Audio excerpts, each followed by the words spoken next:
and welcome back to Bookish theories. In today's video, we'd like to catch up with the latest promotional content released by Tomorrow by Together, focusing on a little breakdown and analysis of all the clues that we can find about the storyline as well as the comeback as a whole. Now, since in my last video I talked about the world version, today we're gonna focus on the boy version, the you version, as well as the track list. So since there is a lot to unpack, let's start with boy and see what's going on. Now, the boy version is interesting for many reasons, the first of which is actually the stark contrast between boy and world. If in the world version we saw the boys in a magical frozen landscape where they were dressed like royalty, the boy version portrays them in reality and experiencing a moment of their life that is sad to say the least. You see, even if the phone on the website tells us that in the story the boys met again at the playground, this event seems to be an isolated occurrence that broke a routine that otherwise seems to be extremely lonely. In the photos, we see each of the members at home and dealing with solitude in their own way, and right off the bat, these visuals bring us right back to We Lost the Summer, which was a song where the boys were trapped in an endless winter as a result of getting separated because of the pandemic.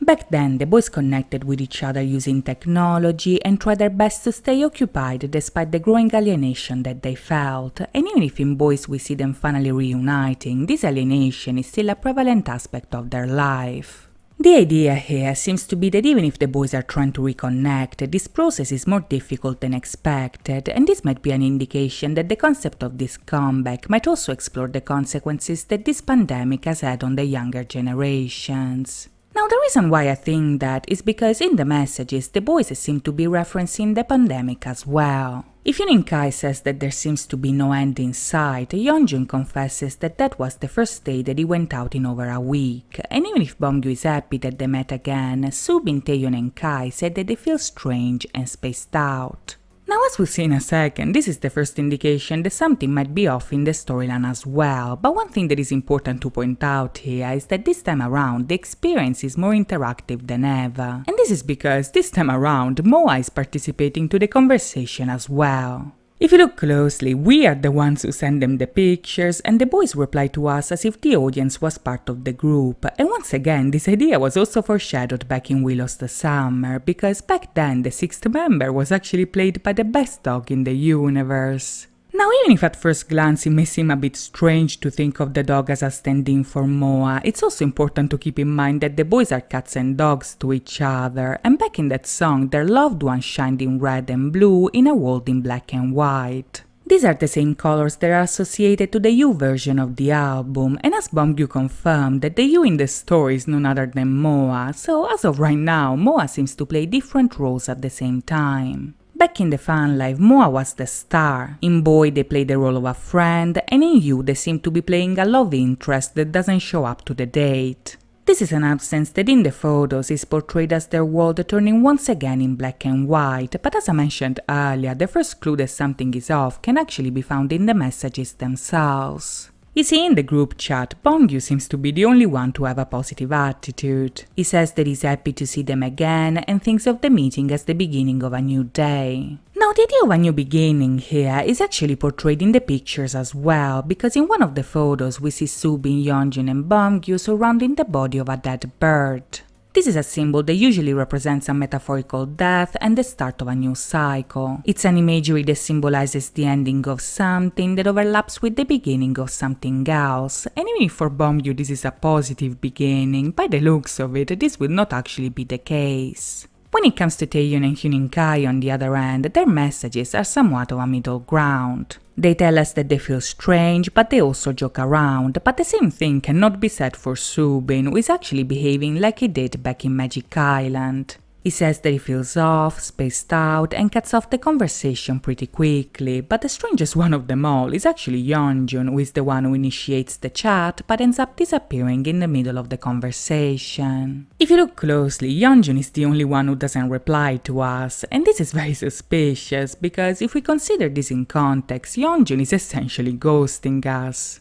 This brings us right back to the song Ghosting, where the lyrics talked about a person disappearing like a faint ghost and the boys feeling like a zombie walking around the house by themselves. Now, this is very telling because if in the pictures we see them doing exactly that, back in the Japanese Blue Hour we also saw two ghosts backing away in Taeyeon's vision. At this point, I think it's fair to assume that one of them might be Yeonjun, and this would actually make a lot of sense, because these photos are full of strange clues that foreshadow that something weird is taking place. Now in the pictures we see Yeonjun eating his feelings away in the kitchen, and in the background we can see some details that are very important to point out. The poster on the left, for instance, is from the album Flexible by Stephen Vai. Now this is a very interesting reference, not only because the cover of the album shows us a heart getting stretched out, but also because the songs have many callbacks to aliens in outer space, which, as we'll see in a second, is a common trend in the concept as a whole. In the song Little Green Man, for instance, Vai talks about aliens revealing themselves to people with a pure heart and the beginning of a new age of light without heat.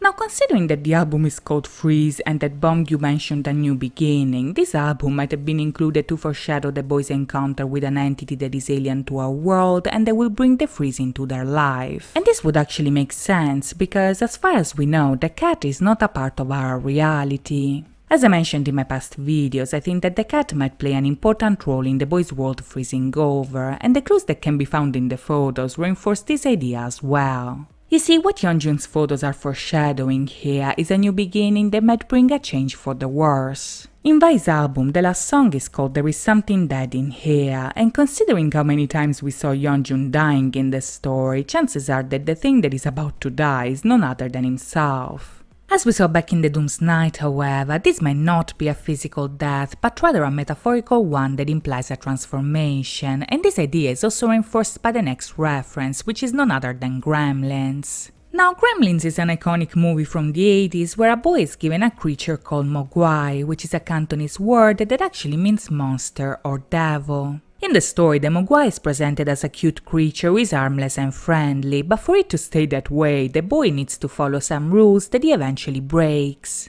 You see, for the Mogwai to live well, the creature can never be in the sun, can never be put in water, but most importantly, must never eat after midnight. When the boy drops water on the Mogwai, the creature creates 5 more, and when he mistakenly feeds these 5 creatures after midnight, the 5 Mogwai actually turn into monsters. Now this reference is pretty straightforward because, much like the Gremlins, our story features 5 friendly people who turn into monsters as a result of new rules being broken. Bear in mind, one of the songs in the album is called No Rules, and this song seems to focus on the regret that they feel in crossing the line after creating new rules for themselves. Back in Magic, the boys knew that these new rules would get them punished, and now we are seeing the result of that essentially coming in full effect. On top of that, in the TikTok associated to this song, we not only saw Subin wearing the mask of a skull, but also saw Yeonjun transforming into the most horrifying teddy bear that ever existed, which is none other than the doll that we were warned about back in Eternity. Back then, the clue told us that that was not a teddy bear, and as it turns out, it really isn't, because up until now, the bear seems to embody the transformation that the boys are going through in the story. Since in the photos Yeonjun is the one eating food like the Gremlins, moreover, I think that in this case the movie is actually foreshadowing his upcoming change, possibly at the ends of the alien entity that was referenced with Vi, and this idea is confirmed yet again by the very next clue. You see, the next poster that we see is actually from the French movie The City of Lost Children, and this is about a creature who steals children's dreams in order to avoid death. Now this is a giant clue because in the album preview the boys mentioned the very same thing happening to them as well. In the song Frost, for instance, the lyrics tell us that the boys don't have a dream, and in the TikTok associated to it, Huninkai turns evil and chokes Bongyu as a result. This is a clear indication that in the story their monster side will come to the surface because of the freeze, and since in the Doom's Night the boys told us that the pact with the cat came with a prize, my guess is that this prize might actually be their dreams being stolen from them. Even if the physical transformation is the most evident one, so far it almost seems that the monster coming to the surface is a consequence of this event, because if their dreams get stolen, then their dream world gets frozen and they get lost because of that. If in the video we see that the mirror behind him is intact, on the other hand, in the photos this mirror is broken, and this might be an indication that something alien to this reality is actually coming through from the maze in the mirror. For now, however, let's move on to Bongyu, who is portrayed in his bedroom and dealing with loneliness by listening to music. Now in his photos, the most prominent set piece that we see is the poster of David Bowie in the background, and this poster is the cover of the album Low. This is an album that was actually produced while Bowie was heavily addicted to cocaine, and because of that, this album has a lot of experimental tracks that convey the confusion and intoxication that he was experiencing in real life. Now, what's interesting about this album is that in many of the songs, Bowie actually talks about the blurring boundaries between fantasy and reality, as well as the themes of alienation and solitude. In What in the World, for instance, Bowie talks about a girl who never leaves her room and can only be saved by his love. In Sound and Vision, on the other hand, he talks about drifting into solitude and descending into a fantasy where the structure of reality starts breaking apart. So, as you can see, the theme is very fitting here, because Bambu's concept explores his descent into a type of fantasy that is much different from what we saw until now. On top of that, this poster is also a reference to the movie The Man Who Fell to Earth, and this is a film where Bowie played the role of an alien who came to our planet in search for water, only to end up broken, disillusioned, and lost. Now, as I mentioned earlier, the theme of alienation, aliens, and outer space is actually very important in this comeback, and this might be an indication that soon enough we might be seeing the story taking a sci-fi turn. In the preview of Dear Sputnik, for instance, the lyrics say that after the boys experience the freeze, they end up at the end of their universe and realize that they are each other's Sputnik, which is none other than a satellite. Now, this is a very interesting imagery, because back in Blue Orangeade and Blue Hour, this sci-fi twist was actually foreshadowed with the boys either fighting aliens or being aliens themselves. This could be a clue that chaos will actually bring them to face the void that is inside of themselves, which might be portrayed with a metaphorical quest in space, possibly in the shape of a level in the game that they are actually playing. In the preview of What If I Had Been That Puma, the boys actually mentioned this endless game by saying that they would like to skip this part and move on, but they can't, so the only way out is to keep trying and actually keep going. Now, another clue that fantasy and reality are mixing together here can actually be found with the reference to Bohemian Rhapsody, which is a song that literally begins with Freddie Mercury asking himself if this is fantasy or reality. In the song, Queen explored the chaotic descent of an individual into a bohemian world where dream and reality are essentially mixed together, and as it turns out, this journey might actually be foreshadowed in Huening Kai's photos as well. Now, Kai's concept is actually full of references that we need to unpack. We see Pokemon, Shin-chan, Gundam, Spider-Man, all of which actually foreshadow a very chaotic turn in the storyline. The Pokemon franchise, for instance, is referenced with the Pikachu on the right and two posters on the wall, one of which actually mentions the Kalos region. Now, the Kalos region is a location shaped like a 5-pointed star where the league is actually made out of 4 elite members and 1 champion. Now, right off the bat, this brings us right back to the universe of the game and to the possible conflict that the boys might have in the story, but as it turns out, Kalos might also be important for its shape, which was actually inspired by the shape of France. Now, the reason why I'm bringing this up is because France has been already referenced with the City of Lost Children and with the teddy bear clue back in Eternity, and the reason why this might be is because France is actually the country that saw the rise of Surrealism. Now, Surrealism is an artistic movement based on Freud's interpretation of dreams that actually uses art to reunite dream and reality together. This is the movement that inspired the City of Lost Children, as well as the painting that is referenced in This Is Not a Teddy Bear, so all clues here point to the fact that our story might be following this movement and mix dream and reality together. Since this is the Chaos chapter, however, things are bound to get chaotic, and this is where Spider-Man comes into play. Now, in the pictures, we see a poster of Spider-Man Into the Spider-Verse, which is an animation set in a multiverse where multiple spider people actually join forces to fight evil. Now, this is very interesting because if on the one hand this could mean that the story might also involve multiple dimensions, on the other it might also imply that this comeback will involve more connections with the Hype multiverse, which, to be honest, is like saying the same thing. You see, in the most recent Hype releases, the idea of multiple dimensions has become very common in the groups. If in BTS's film Out we saw Jin facing multiple dream doors to access different dimensions, in A Knife and Border Carnival the outro mentions multiple dimensions as well.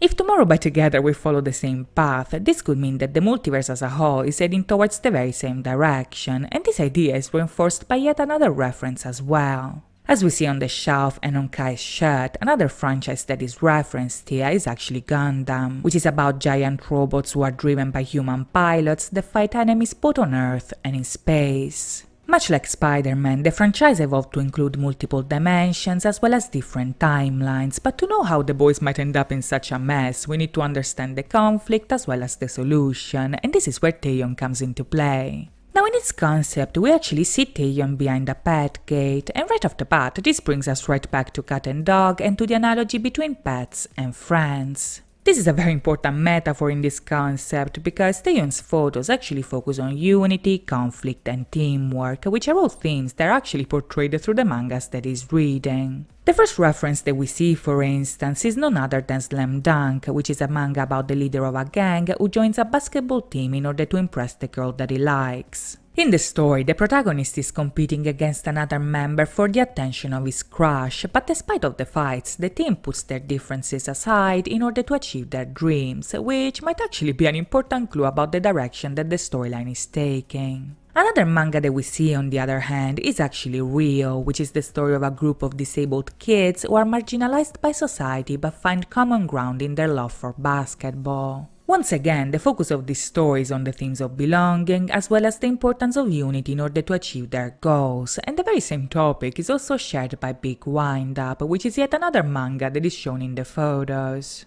In the story, a boy becomes the pitcher for the school baseball team because his grandfather was the owner of the school, and this privilege makes him feel so guilty that the boy loses all his confidence in his skills. Even if the protagonist is very talented, he thinks that the team loses the games because he's not good enough in his position, but when he changes school, he realizes that the real problem was actually the lack of cooperation. With his new team, the boy manages to regain his confidence and learn about the importance of teamwork, so once again we see that unity is the answer. Much like in the past, where Taeyeon always tried to find a solution to the problem, this concept essentially lays it down for us, because every single source tells us that in a moment of conflict, the only way to beat the game is putting your differences aside and actually work together as a team. Achieving unity in chaos, however, might actually be easier said than done, and Subin's concept might actually show us why. You see, at first glance, Subin's pictures tell us pretty much nothing because he's sitting on the floor surrounded by shoeboxes and that's about it.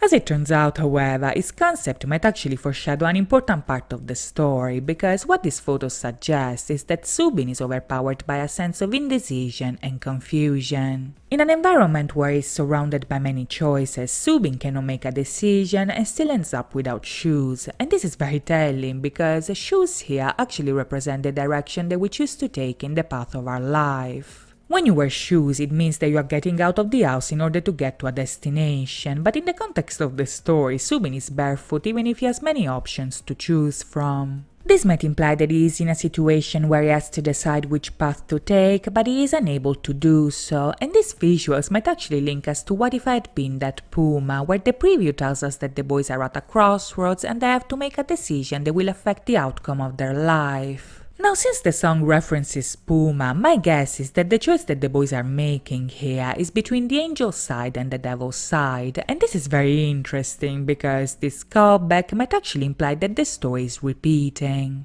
As I mentioned earlier, the song tells us that this is an endless game where they wish they could skip a level, but even if they cannot skip, Can We Just Leave the Monster Alive actually told us that they can reset it. And this is something that would also explain all the references to the new beginning that we saw with Beomgyu and Yeonjun. As we saw back in the Doom's Night, for instance, the star knows many futures and helps Subin to go back in time in order to save the tomorrow that they want to build together, but in order to accomplish this task, they have to make the right choice, and so far it seems that the moment they always get wrong is the moment where they choose the devil's side. This would essentially be the moment where they make the pact with the Odd Cat, and as we saw back with Yeonjun, this part of the story is already set in motion, so once again their world is doomed and the chaos chapter kicks in. Now, the theme of failure here might also be foreshadowed by anti-romantic, because in fiction, an anti-romance is a story where the protagonist is an anti-hero who is overcome by self-doubt and ends up failing in his quest. Much like in our story, an anti-romance usually deals with themes of alienation, loneliness, depression, and the meaning of reality, and one of the best examples of this genre is actually The Catcher in the Rye, which is a book that was associated to Beomgyu back in eternity. Since on TikTok the song was presented by Subin and Taeyeon, moreover, chances are that the main anti-romantics of the story might actually be these three, and sure enough, the same pairing was also featured back in World.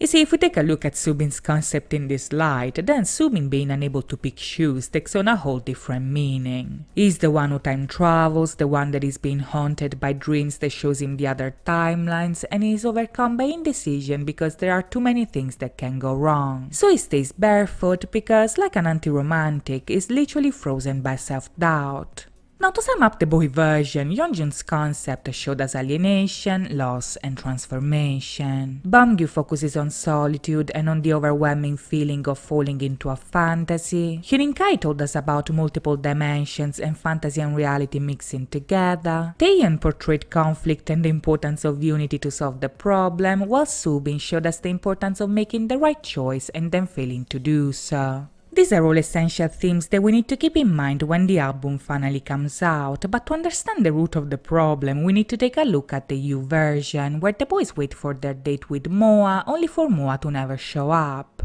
Now, as I mentioned at the beginning, the absence of Moa is portrayed with their world turning once again in black and white, but since Moa is also the star, this moment might also overlap with the star falling asleep. Now, if this is the case, then Moa's absence might actually be considered as the inciting incident of chaos taking over, because in Napova Star, the boys turn into monsters after Moa is gone and the evil is able to come through. If you look closely, back in that song, chaos was anticipated by a storm, and the same thing happened in Magic Island, in Eternally, and in You as well, where we see that it starts to rain as the boys wait for Moa. As we see from their accessories, Moa's absence breaks their heart, and this is a problem because their heartbreak might actually be the reason why they end up freezing over. As I mentioned in my world video, the answer to solve chaos is love. This is the solution that is given in the Snow Queen story that they seem to be referencing in that version, and this idea is also reinforced by other videos as well. The light of the star is what melts Yeonjun in the trailer and what allows the boys to reunite in Napova Star, but if this is the case, then this also means that the absence of love is what causes this mess to begin with.